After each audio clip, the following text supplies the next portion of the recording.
এক এক দিন, সৌমিত্র চট্টোপাধ্যায়ের লেখা। এক এক দিন একটা নদী জেগে ওঠে এই দেহটার মধ্যে, কুল ভেঙে দেয়, নিরাপদ যা কিছু ছিল খরস্রোতে ভাসে। এক এক দিন ভালোবাসার জন্যে মনে এত ঢেউ ওঠে সেই সুনামিতে, হাট বাজার কাছারি দপ্তর সব ভেসে যায়। এক এক দিন সুন্দরের জন্য হাহাকার, আকাশ বাতাস বসন্তের গানে ভরিয়ে দেয়। এক এক দিন নদী জেগে ওঠে ডমরু বাজিয়ে, তোমারও ঘুম ভাঙাতে চায়।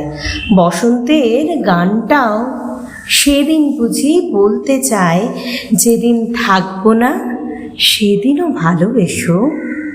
স্মৃতিও এক এক দিন সত্যি হয়ে ওঠে। নমস্কার, কণ্ঠে শ্রীপর্ণা লাহিড়ী চক্রবর্তী।